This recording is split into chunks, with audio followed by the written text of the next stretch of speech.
Wow, we got 17 signed up. Where are we for in this hour?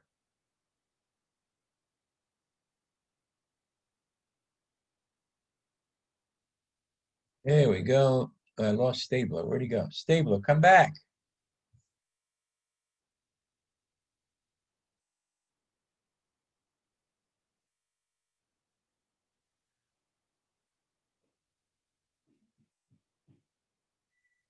Mr. Cohen, are you coming back?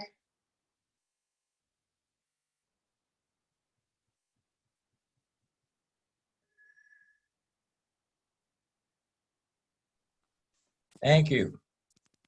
Yeah, my mic wasn't working. Yeah, I see. Good. All right. When we have class, Sarah and Sally, you got to keep your microphones on. Same thing with you, Mr. Cohen. Okay.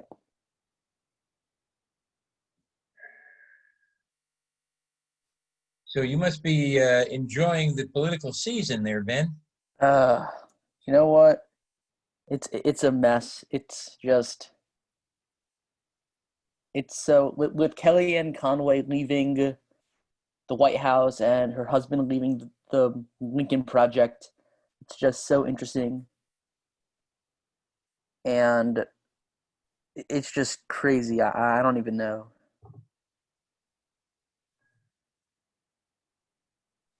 All right, here they come. Jacob, Emily, how are you? Emily, did your hair get longer? I'm not sure actually. I think it must have. In the kitchen. I'm playing on like an iPad because like the internet in my house isn't working, so it might be different. I don't know.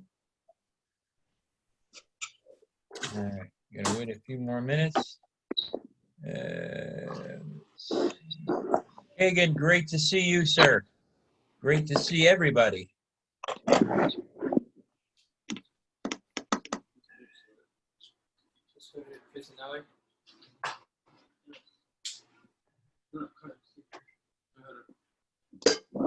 Hey, Max, how are you? Noah Chasen, you got to turn your screen on. Thank you. All right, let's see who else is coming up here. 1, 2, 3, 4, 5, 6, 7, 8, 9, 10. Got 7 more coming. I want to start on time because we're only going to go an hour. All right, well, you know my rules for those that are here. We always start on time, and that's the way it's going to be. So a couple of things, a couple of housekeeping rules. Number 1, welcome everybody. Number 2, all microphones must be on. There is no muting. So Noah, turn your microphone on, please. And Jacob, turn your microphone on, and everybody's got their mic on. Noah, Jason. Noah, there you go. Good. Thank you. And well, first of all, welcome back. It's great to see everybody. And what I want to do, we've got some new people that we're going to introduce. And some are 7th graders who are joining us. And then I'm going to ask the students that were here before. Hi, Stephanie. You got to turn your microphone on, please. It's got to be on the whole hour. So I'm going to ask my 7th graders who are here for the very first time to introduce themselves.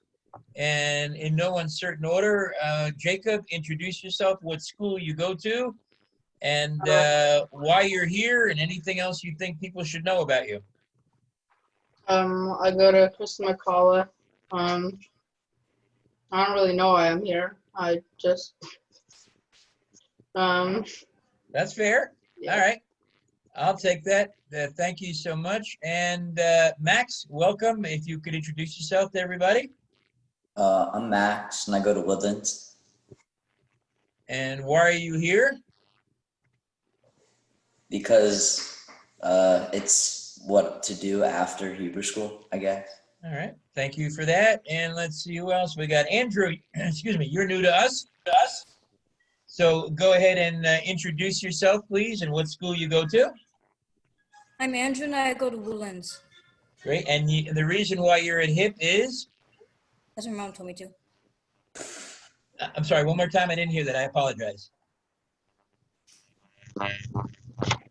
I didn't hear what you said. Okay. Let's see. Who else is brand new? I thought I saw Rachel come in, but I don't see. Well, she's on another screen.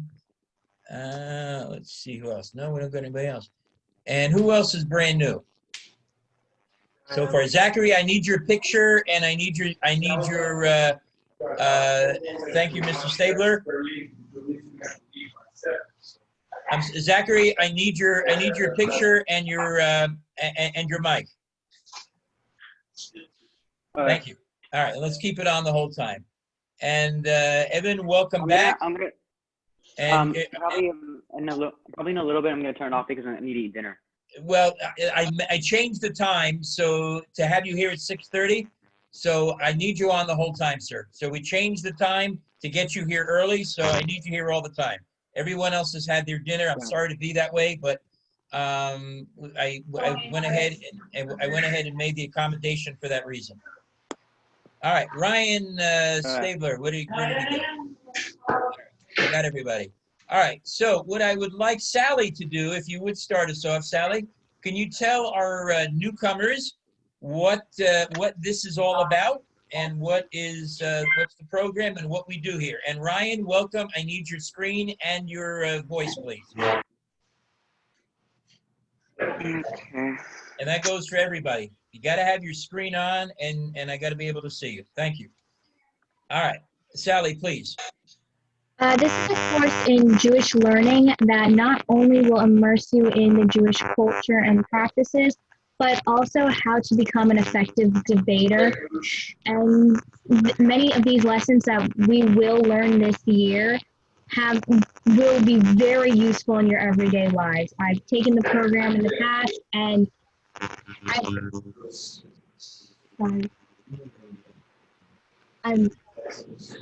okay. Thank you. Go ahead.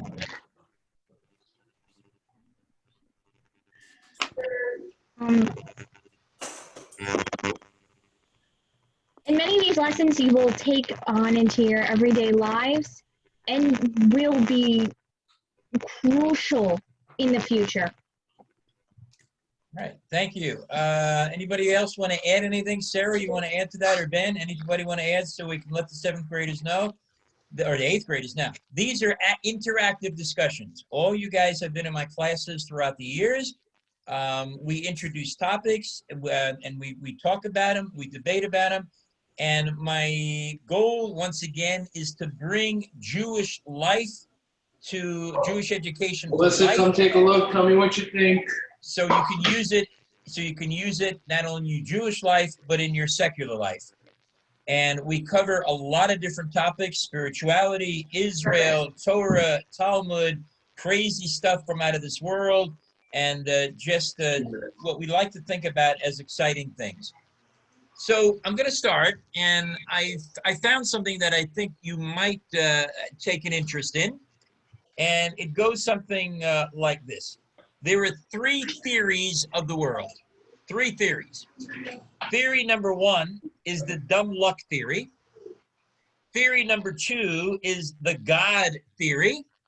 And theory number 3 is the science theory. Every one of those are different. So let me give you a bit of an explanation. Let's assume, for example, you have a deck of cards.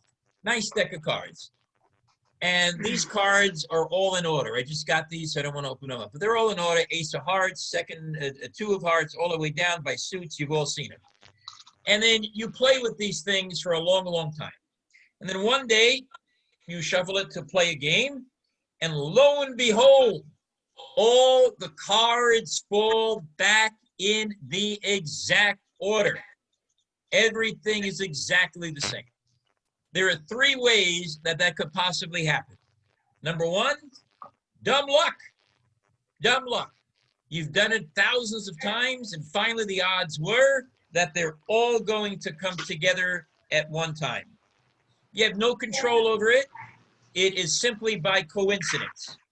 And it's similarly that the sun may or may not rise in the morning, but if it does, it's just happenstance. The fact that the sun rose this morning is happenstance. The second possibility is that for some reason, God wanted to do something mystical, magical, and miraculous, and actually controlled how the cards finally fell in shape so that you would look up and say, oh my God, what a miracle.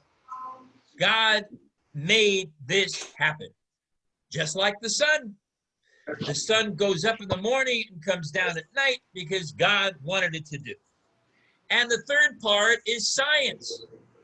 Science which can explain how these cards went back into its exact order.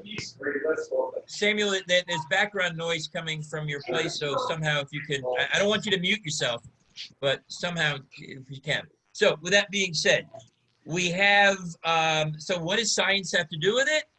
You cheated. You made it work. You took all the elements and somehow found a way to cheat. And people do this in card games, by the way. And all of a sudden, it fell exactly the way you wanted. So those are the three theories of the world. The dumb luck theory, the God theory, and the science theory. So I want to begin the discussion by anybody. And by the way, I didn't get a chance to introduce Sammy. It's my fault. Sammy, I had all the 7th graders introduce themselves. So go ahead and what school you go to and why you're here before I continue. My name's Sammy. I go to Woodlands, and I'm here because I am in 8th grade. All right, great to have you. All right, so somebody start me off. Which one of the three do you believe would have caused these cards to go back in order? Max, give me a start. Science. Okay, so you made it happen. Okay, science is you can explain how it happened. I'm good with that. Someone else. God. But Emily, was that you? Go ahead. Yes, it was. I'd say God, like, okay, around like when I was in 5th and 6th grade, I would have firmly believed that it was like science or dumb luck, but like thanks to your class, partially, and also just like things kind of like happening to me, and I just kind of just realized one day, like, what if it was God? And as I thought about it, like more and more, it started to make like more sense. And like, okay, you say that like, the cards fall that way, the miracle. I like to think that like God would have made it because it would be like not only just a miracle, but some sort of lesson that pertains to like just you, or like something that would affect like a lot of people or something like that. So like that's what I would personally think. Okay, all right, good. Someone else? I need someone else's input, please. Someone else? Jacob, you're new with this. Was this, in your opinion, and again, one thing you learn about me, I'm not judgmental. Argumentative, yeah. Judgmental, no. Was it dumb luck, was it God, or was it science? One of the three, unless you can come up with a different one. Dumb luck. Okay, I'm good with that. Dumb luck. And let's see, Mr. Ryan Stabler, what do you think? It was probably dumb luck. I don't see the science in it. Okay, no science, no God. Okay, Evan, what do you think?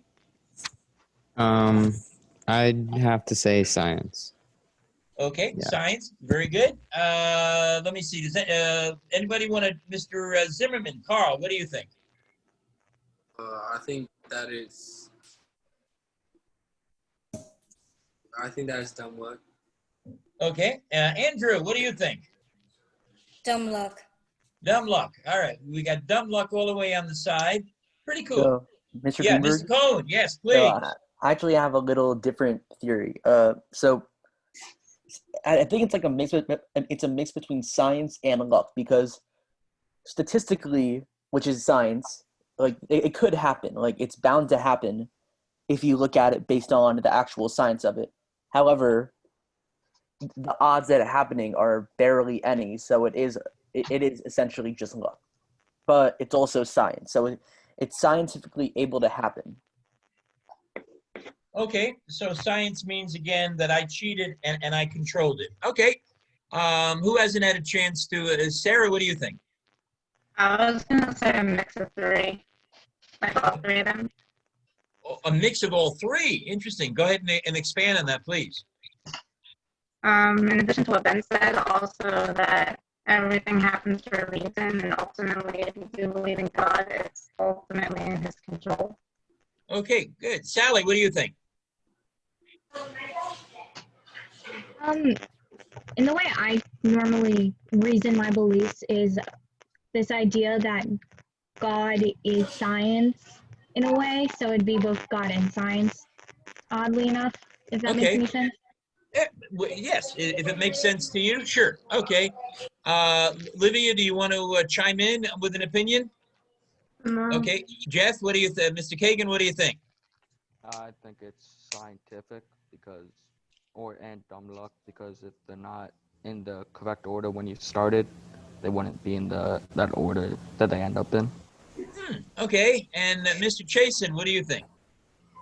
I think it's mostly science. Okay. So remember, I try to compare these cards with the sun. So if we're saying, which is fine with me, if we're saying that all this, the sun raising up in the morning and going out at night, most of us are saying that's dumb luck, unless the analogy with the cards and the sun is not appropriate, you can come up with a better one. But what I think I'm hearing here, which is fine, that the sun coming up and down in the morning has nothing to do with God. Mr. Max, you're starting to rethink. Wait, what'd you say? I didn't I'm hear saying you. if we believe that all this is just, which is fine, that all this is actually dumb luck and it's happenstance and this thing happens, and only one person, I think, maybe two, referred to it as godly, okay? What about the sun? Is the sun purely science? Is the sun godly? Or is the sun happenstance and coincidence? It just happens to be there. What? Yes, it's science. Okay, all right, got it. Let's see. Stephanie, I didn't think I asked you, and I apologize. What do you think? It's science. It's all science. So the sun came from science. Are we all agreed on that? Okay, so wonderful. If the sun is all science, can the sun be recreated? Yeah. Yeah. Kind of, yeah. Really? Great. Someone give me the formula. I want to know the formula. I really do. On how to create the sun, because that's miraculous. I can't use that word. That's fantastic if we know how to recreate the sun. Now I realize you guys are in high school. Maybe they didn't give you the formula. We can't recreate the sun on Earth. It's not possible. Okay, I got you. Where can the sun be recreated? Out in space. How? That's okay. I'm with you. How? A lot of heat and pressure and mass. Okay, where does the heat come from? Pressure, friction. So, okay, I got you. So who puts the pressure and the friction together to create the sun? And by the way, for those physicists around here, and I'm not one of them, is that the way the sun was originally created? No, it's not. No. How was the sun originally created? Nuclear fusion. Nuclear fusion. I see. Well, can you explain that to me, Mr. Cohen? So when you have intense pressure when you have an area in space with a lot of pressure, neutrons and protons and atoms collide, causing atoms to split, which causes a lot of energy, which causes heat and a star to form. Thank you. May I ask a question? Sure. Where do the atoms come from? There's a lot of... Huh? Yeah, stardust. Max said it. Okay, great. Thank you, Max. Max, may I ask you a question? Mm-hmm. Where did the stardust come from?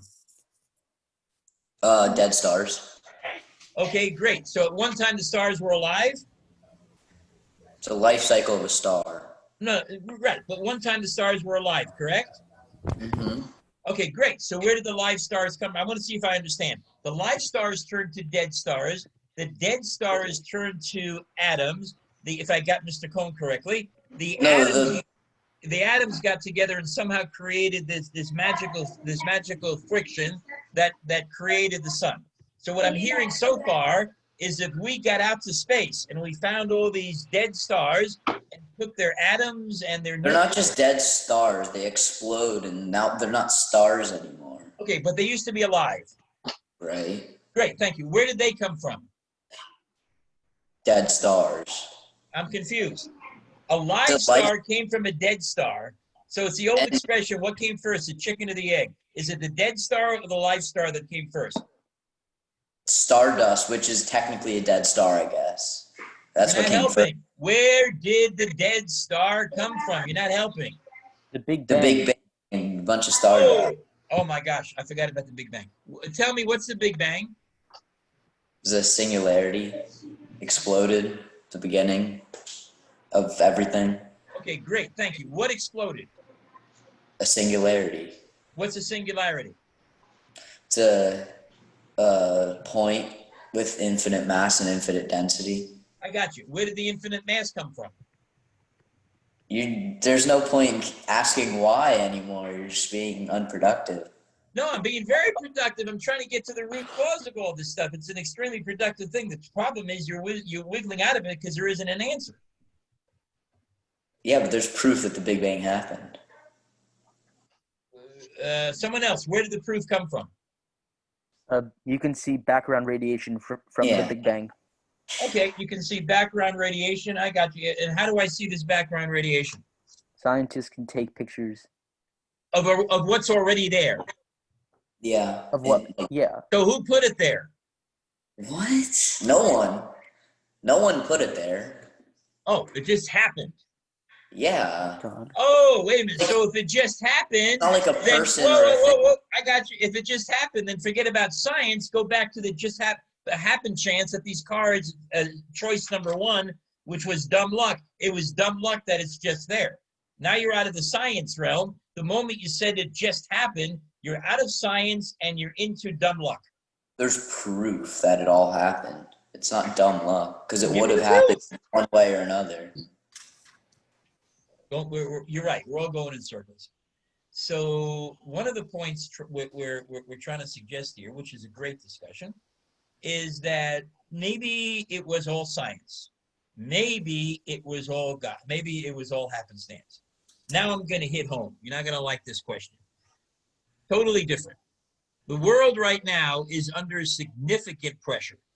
We have a virus. We have forest fires.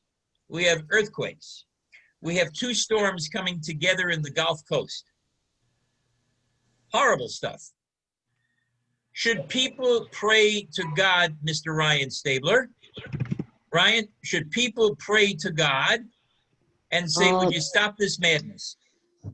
I mean, they could, but I wouldn't see it helping the situation at all. Because?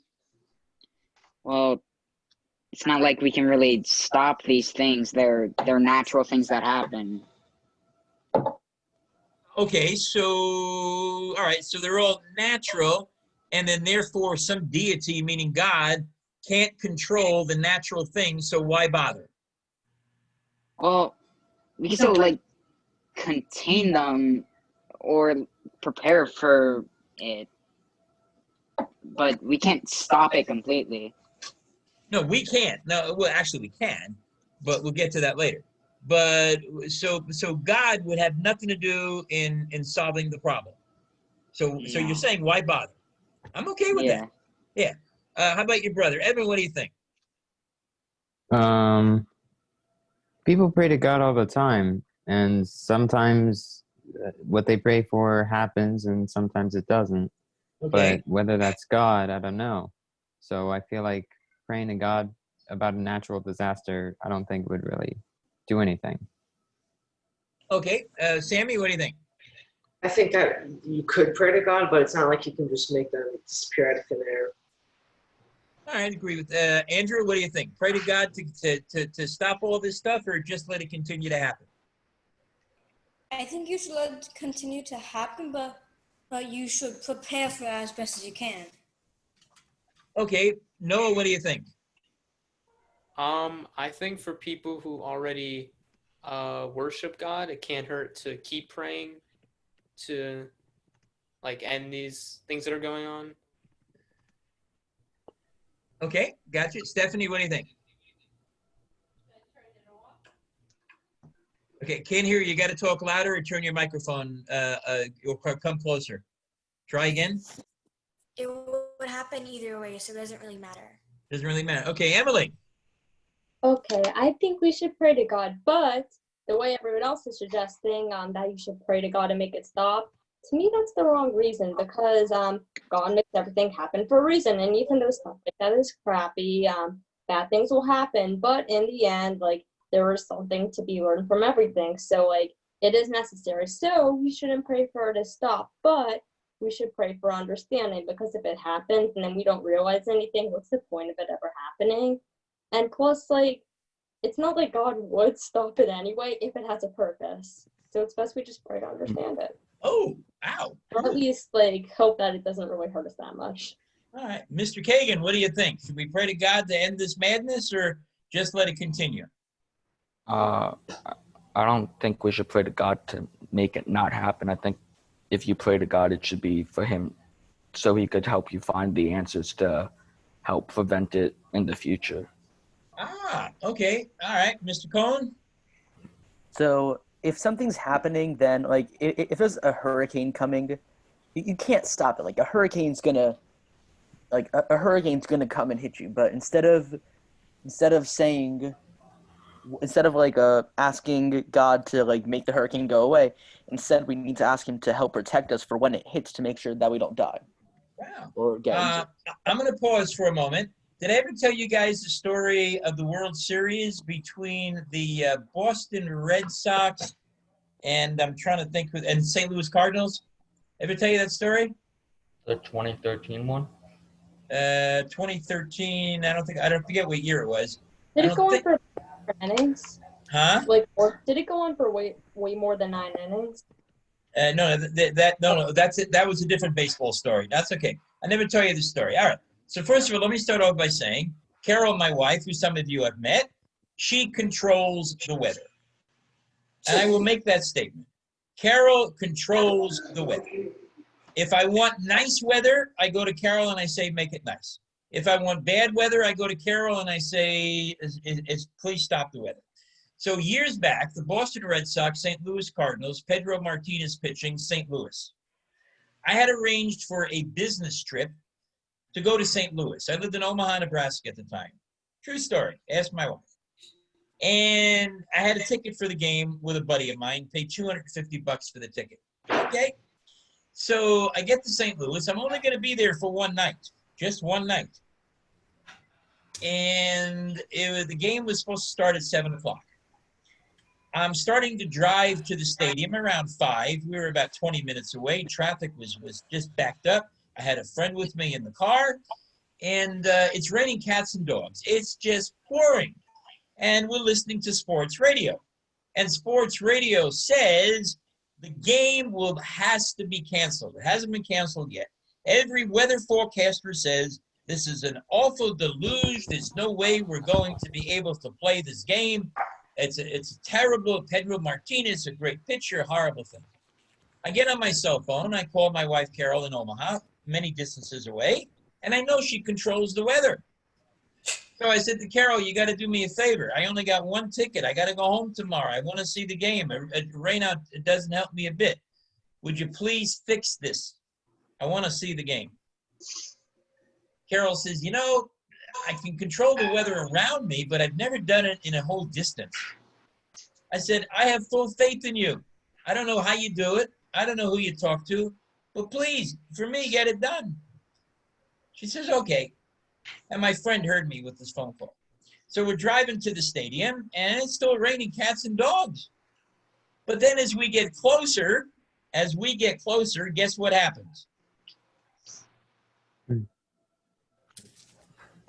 rain starts to let up.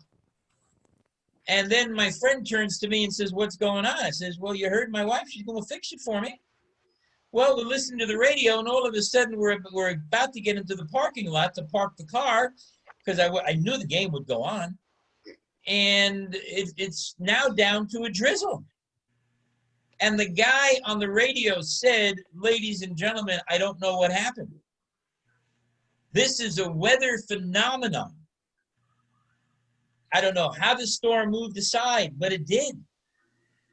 And then, of course, the game starts exactly on time. National TV, when it opened it up, because I taped it on a VCR. You guys don't know what a VCR is. I taped it on a VCR. And the VCR said, ladies and gentlemen, I forget who the announcer was, Al Michaels. Ladies and gentlemen, we don't know what happened. It was supposed to rain. We don't know how it stopped. We're so fortunate to put this game in. First time in history, it stopped raining so close to the World Series. Boom. Now, what does it have to do with God? Absolutely nothing. Am I trying to say my wife is a messenger of God? Who knows? Did my wife say a prayer? I don't know. But it works every freaking time. True story. You guys know I don't make up these stories. Absolutely true story. So the reason I bring this up is you're right.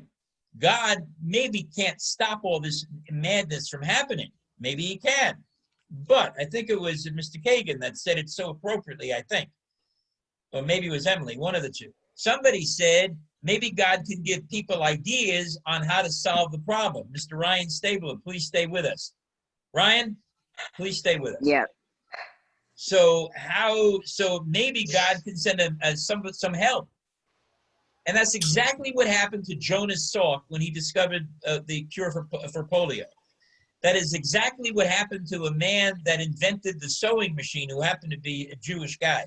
How did he invent the sewing machine? Crazy story, true story. He had a dream that he was being chased by natives. And the natives carried spears.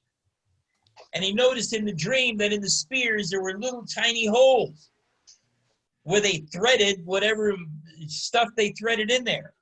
He woke up, he says, oh my God, I can invent a machine that threads a needle. And thereby came the sewing machine. Thereby came so many different cures of diseases where people found it in dreams. Did I ever tell you the story about cinnamon? It was an Israeli scientist in Israel, obviously, and never studied Judaism in his entire lifetime. Never cared. Never knew what a Torah was. Never had a bar mitzvah. Not a thing. True story. It's documented. Well, one day he's in his laboratory and some religious guy left the book open. What was the book? The Torah. Okay. What page was open? There's a page that talks about the 7 species. One of the species happened to be cinnamon. Okay. He looks at the cinnamon, he says, what the heck is this doing in the Torah? It doesn't make sense. The whole thing is out of place. I don't know what this is doing in there. It has no relationship to the other 6 spices. All right. He said, I bet you that God put something in there for me to see, to use as a medicine. That's a leap of faith. And what did he do? He went back to the laboratory and he started investigating the medicinal benefits of cinnamon. And as a result of that, HIV was substantially reduced in terms of its power to kill people as a result of adding cinnamon to the medicine. Hepatitis was significantly reduced as a serious disease because this Israeli scientist found cinnamon in the Torah and started making medicine with it. The common cold medicines now include cinnamon. And if you look it up, cinnamon has become a major factor in medicine. And now we go back to the original question. Did these things occur, the cinnamon, Carol, and the weather, and the needles and all that, because of dumb luck, because of a God theory, or because of science? And what would happen if the world today finally says, or unfinally, says, you know what, I'm going to go to church. I'm going to go to synagogue. I'm going to stay at home and pray. That God gives some message to somebody on how to solve these problems. Not that he comes from the sky and says, whoop, here's a solution. You prayed, here it is. You're right. I forget who said it, Emily or Mr. Kagan, and one of the two said it. And that's what prayer, that's what religion, that's what Judaism, Catholicism, Christianity, Muslim, Islam is all about. Let me have your reactions to this little dissertation that I started. Someone start me off. Nobody? All right, then I'll pick on you. Sally, what do you think? Can you rephrase the question? Sure. Of this whole dissertation that I went through, using the example of my wife, the needles and the cinnamon, and there's more stories than that.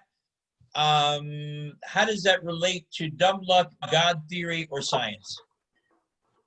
Well, discussing the one on the synonym, I can't say the word, Cinnamon. example, and that being, that could possibly be dumb luck. That could be something caused by God. Who am I to make any definite decision upon it? So Ooh, maybe no, it's no, no, no. 50-50. Au contraire. Au contraire. That's what faith is all about. You're the one that makes that decision. Nobody else makes that decision for you. So when you say, who am I? You are the one. Well, I have heard of other instances where dreams with some godly figure telling you to do something leads someone to create this invention and make millions in the process. I believe Madam C.J. Walker, who is one of the first female multimillionaires in the United States, reported a dream like that. So I think I'd like to hope that one day God would pick me to have some million idea. Ah, okay. All right. All right. Jacob, what do you think? You're new to this, so I want to get you involved in the discussions. What I just talked about, what do you think? Huh? Can I pass? No. I don't really know. All right. You're thinking through it. Carl, what do you think?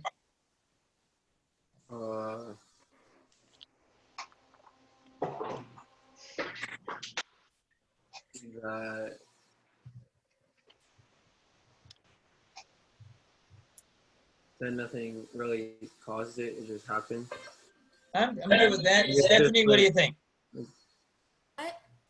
What do you think about what the stories I just said? Were they dumb luck, God theory, or strictly science? Dumb luck. Okay, are you firm in your statement, or are you questioning your own statement when you say dumb luck? It's like I'm not sure. I'm firm in it. All right. Andrew, what do you think? I think it's dumb luck. All right. Evan, what do you think? Probably dumb luck. Okay. Sam, what do you think? Dumb luck or God. Okay. Emily? God, you actually, like, with the whole dream thing, kind of like explained like a big reason why like I kind of believe in God, because like, okay, obviously nothing so big has happened to me, like making an invention or something, but like a few times something happened in a dream, like I tried it in real life, or like I considered, and I was like, whoa, that actually makes a lot of sense. And like, if you're gonna go with like the whole thing where like when you go to sleep God takes your soul somewhere, it would like make sense if he gave you a dream during that time, because like it wouldn't make sense if your soul just sat there. So like God decided, why not like give this person something productive, like through like a thing like that may not make sense to them right away, but through understanding they could figure it out. All right, thank you. Sarah, what do you think? I still think it's a mix of three. I'm sorry, one more time, you kind of breaking up. I still think it's a mix of three. A mix of all three. Okay, Ben, what do you think? I think it's a mix of science and I think it's a mix of science and God, but it's really confusing. All right, and let's see, Ryan, what do you think? It really depends on what situation you're thinking about, because the thing about your wife, that would be dumb luck, but with the dream thing, that'd be sort of godlike. Ooh, interesting. So let me go back to my wife for a moment, okay? Let me go back to my wife for a moment. So if my wife did it more than once, which she did, okay, what would that do? If she was able to repeat that many, many times, how would you feel then?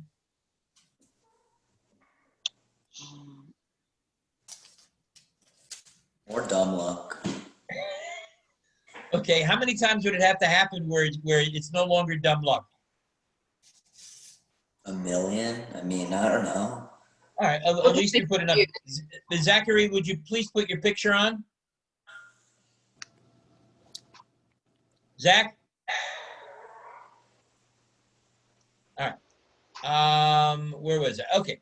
So another way to look at it is, and I got this, let's effective immediately close down all churches, all mosques, and everything else. Let's close them all down.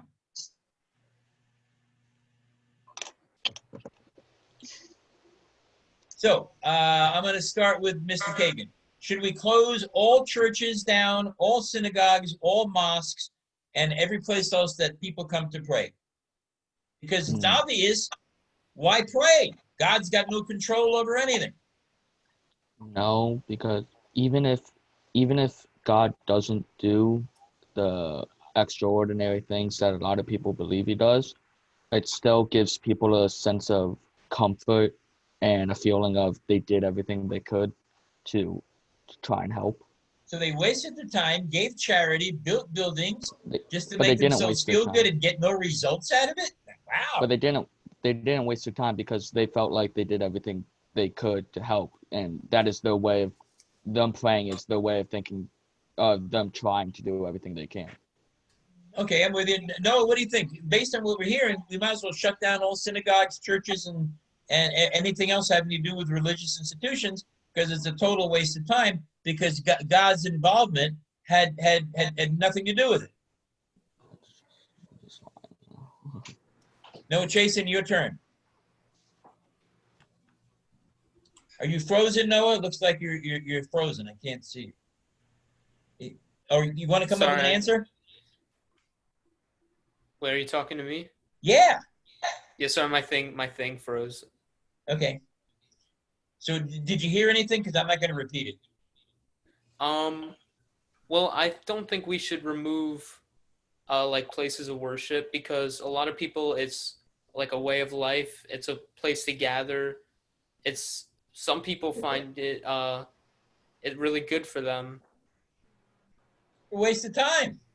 Some people find drinking very good for them. Some people find cigarette smoking very good for them, and many That's other their things. choice. It's a waste of time. Stephanie, what do you think? Let's close that. Let's close it all down. I think that they shouldn't be closed because it gives people a sense of security, but it is a waste of time. Wait a minute. It gives people a sense of security, and on the other hand, it's a waste of time. But wouldn't it be a false sense of security? Yes, but it's still a sense of security to people that believe in it. Oh, then there must be fools. I'm cool with that. Let's see who we got. Emily, what do you think? Close down everything? I literally just had a thought in my head. Give me a minute. Huh? I literally just had a thought in my head of what to say. Just give me a minute. It'll probably come back to me. Okay, Max, should we close everything down? No, just the people that don't feel like praying shouldn't go, because religion is a thing because people have a lack of evidence to explain a lot of stuff. So they want to feel like they know, when in reality they don't. So they pray to some higher being, whether it be Jesus or God or Muhammad or whatever. Okay. So I don't think they should shut anything down. I mean, why would they? Because obviously it's a waste of time. And even if there's no God, all the charity and good doing, it's in the name of God. Even if there is no God, it's still good. Like if there was no religion, there wouldn't be a bunch of charity. Like probably 10% of charity wouldn't be happening. Wait, whoa. There's a charity that gives money to soldiers who lost their lives, and I forget the name of the charity, it'll come to me in a minute, who lost their lives in war, and this charity provides mortgage-free homes for the survivors. That's got nothing to do with God and religion.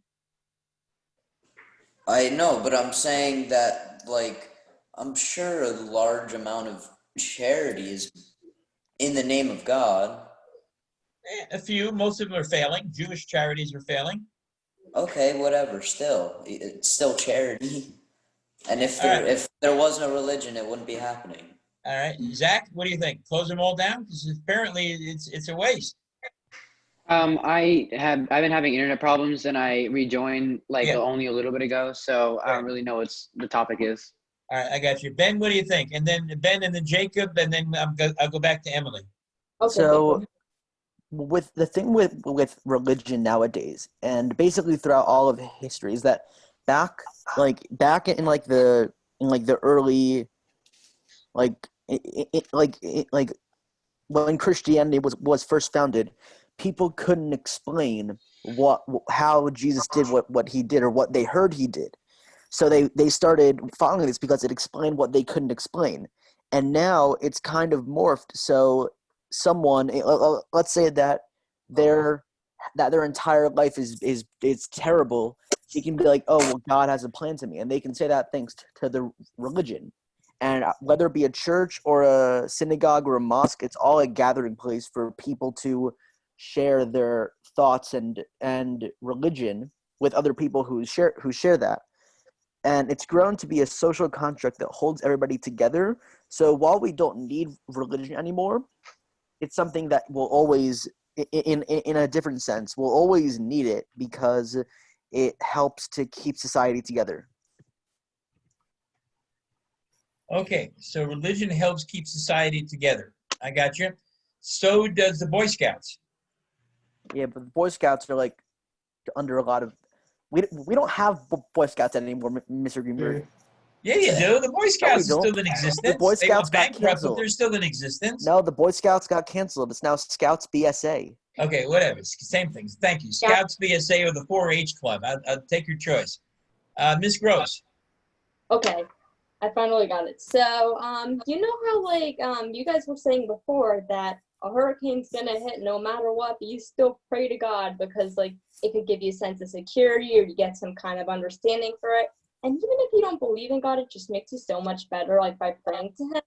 Well, okay, let's say that we did shut everything down and there's no more of any of that.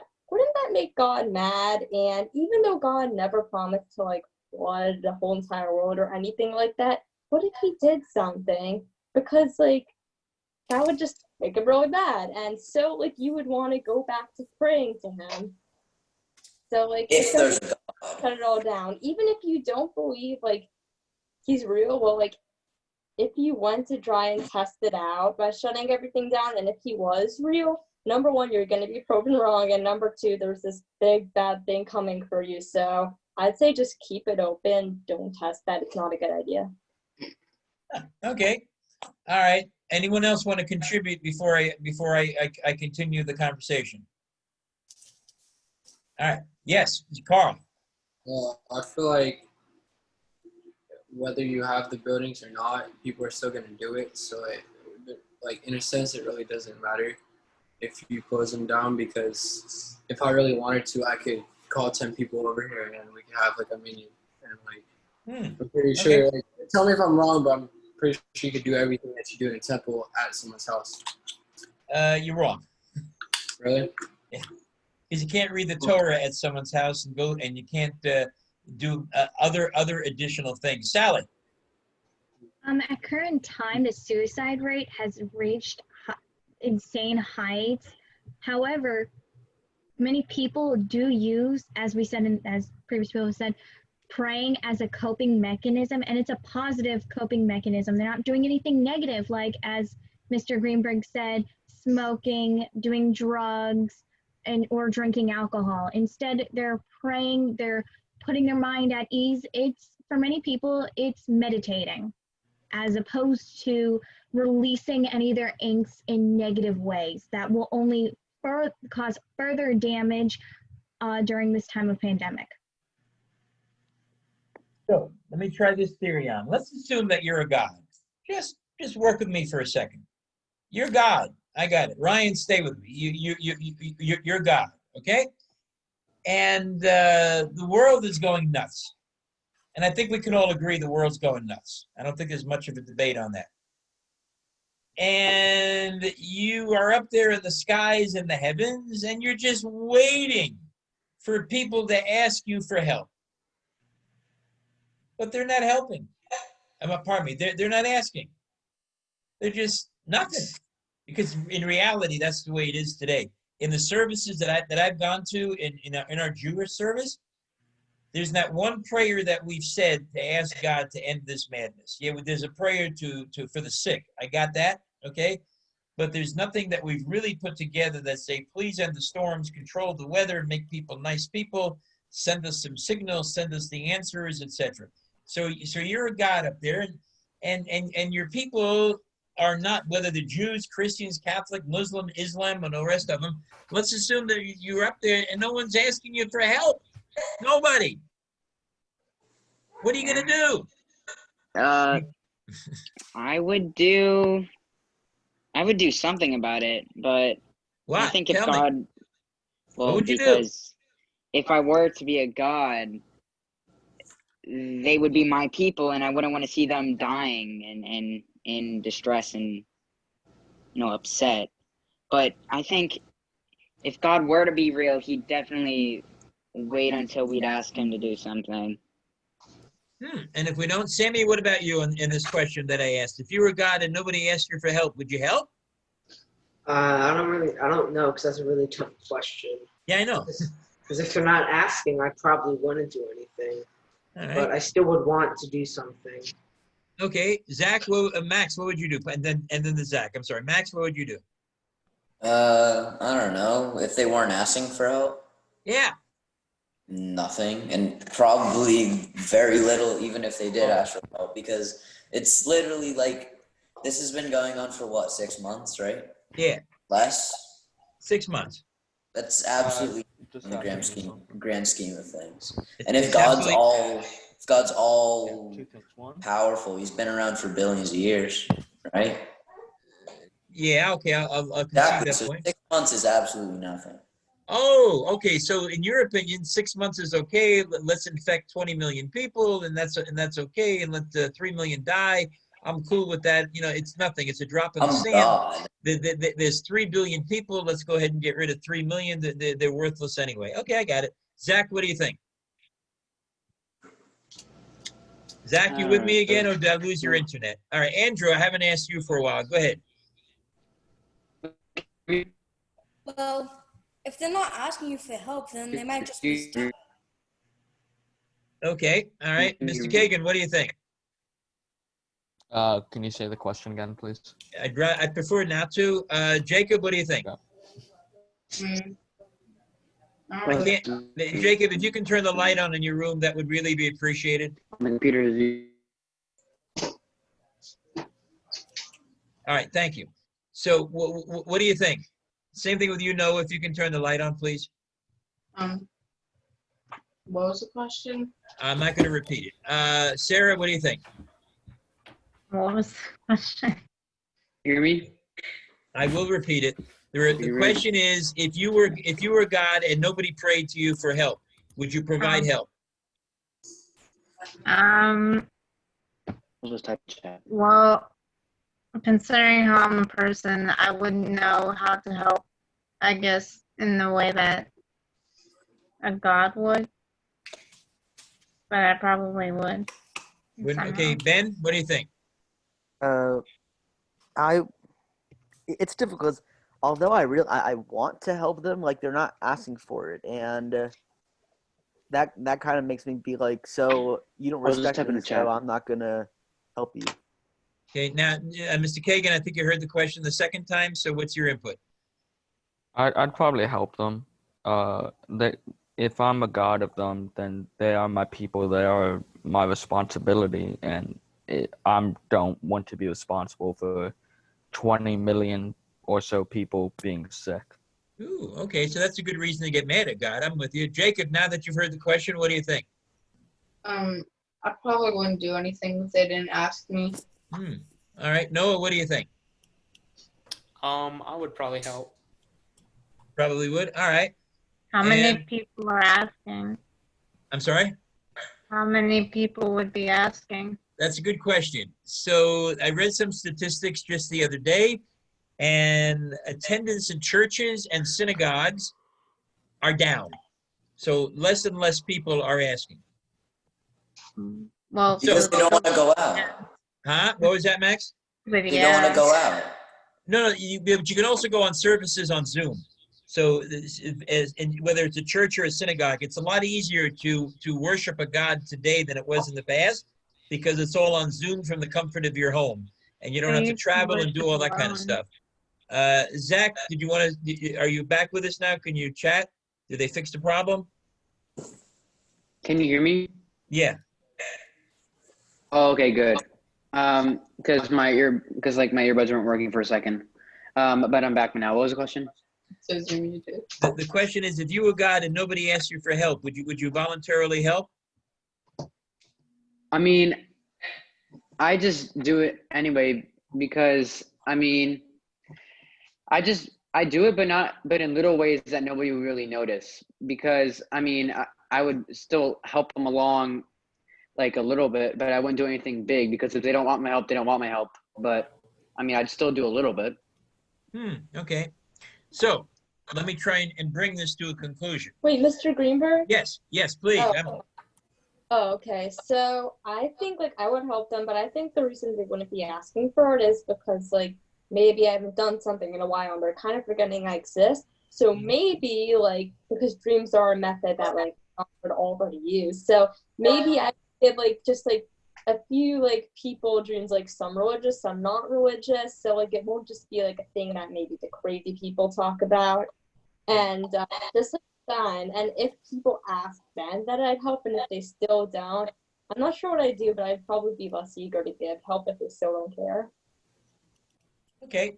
So with that being said, I think most of us said that if we were God, most of us, not all of us, if we were God and nobody asked us for help, we wouldn't help.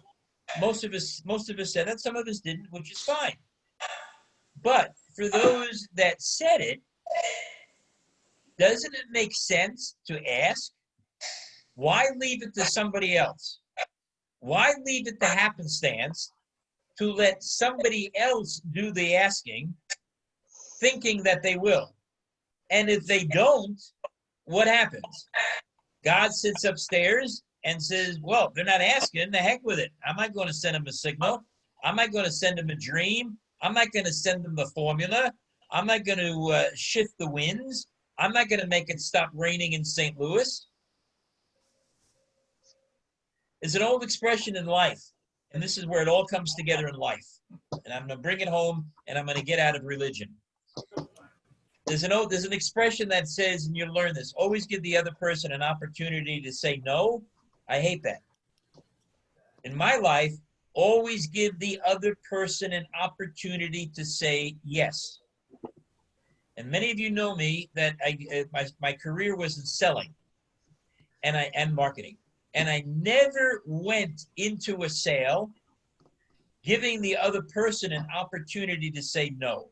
My mantra, and I sold millions of dollars in contracts I'm not trying to be egotistical, I'm just trying to prove a point, at the highest prices possible, where when I walked up to somebody else's office, into the room, the place was littered with the carcasses of previous salespeople who failed to get the order. I got the orders. Why? I asked. How many times did I ask? At least 8 times.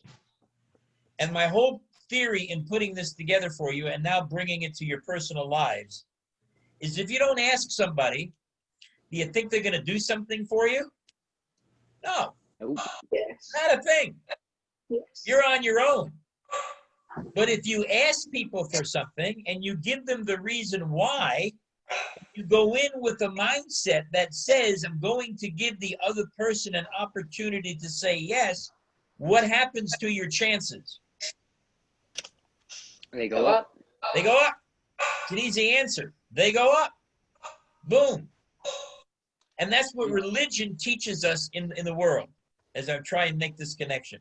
The more you ask, guess what? The more you get. The less you ask, the less you get. That's a fact. That's either dealing in the world or dealing with religion. The more you ask out of a God, guess what? You're going to get some more. The less you ask, you're not going to get. And we just proved that for the most part when we said that for the most part, God will not give us something unless it's asked for. And that is what kept religion going for so many years. Because one thing you got to remember, Max, which is really important, before people knew of science, what was it that they believed in? God. Yes. God. You bet. Exactly. And now less and less people believe in God because of science. Right. And all science has done is proven that things are there. And as we went through that whole thing that you called a waste of time, nobody was able to come up with an answer that said how the original elements got there in the first place, which I'd like you to look something up, Max, and I forgot the guy's name. You have an assignment. The guy who developed the periodic table of elements, if I remember correctly. Mendeleev. Yeah. You know how he found out? In a dream. What? Had a dream. This is true. I'm not making this up. He had a dream that showed him the elements. Other elements have been discovered before. It's not like he discovered. He's the guy that made up the periodic chart, Max. Look it up. He's the guy that made the periodic chart out of a dream. Okay, so I just want to conclude because it's 7:30, and I promised you guys only an hour, so I don't ramble on. So the whole purpose of putting this whole thing together was to enlighten us a little bit. That if you don't ask the right people for things who control things, you're not going to get it. And if the world doesn't come together as they did before science began to explain what's already there, and people believed in faith in all religions, and people believed in God in all religions, I think we can basically say, with exception, and I'm going to use that word truthfully, with exception, it was a nicer place to live. Not perfect, but definitely nicer than it is today. And that's how this whole thing was put together. All right, final comments from anybody? We meet again in 2 weeks. Final comments from anybody? You should start a TV show called Life Advice from Mr. Greenberg. Well, I used to have one like that. Thank you. I used to have one like that. And I do that. I have a book out, all that kind of stuff, but I don't want to get involved in it. But what I'm trying to do is relate as we did last year, and I hope the 7th graders appreciated their first exposure to this. So what I try to do is to go ahead and show you how religion fits nearly perfectly in life. I'm going to rephrase that. That was too much of an extreme. How religion fits into life. And how you can learn lessons from religion and make it part of life. And to answer your question, Mr. Zimmerman, if you had a rock star, I don't know who the rock star is. I'm going to make one up, and maybe I'll show my age. I don't know. Who's a big rock star today? Just give me a name. Huh? Rock star? Yeah, the musical star. I don't know, whatever you call it. Paul McCartney. Still? Okay. I'll go with Paul McCartney. Mr. Carl Zimmerman, would you prefer hearing Paul McCartney with your family of 4? Or would you prefer, if you like Paul McCartney, or would you prefer seeing Paul McCartney in a stadium when all this stuff is over? With other people cheering and yelling and screaming and singing along. Stadium. Yeah, I think most of us would agree on that. That's why you don't get the same benefit of being alone in prayer as you do when you're with other people. Guys, I got to run. I got another class coming up at 7:45. I need to take a break. I hope you enjoyed the class as much as I did. In 2 weeks, we're going to have a totally different topic. Don't worry, every week I'm not going to talk about God. Please don't worry about that. But I wanted to start off with something religious and to kind of give you a context from there. So we'll see you next week, or 2 weeks. 2 weeks. Thank 2 you. weeks. Bye, Mr. Greenberg. Okay, bye-bye. Bye. Bye. Bye.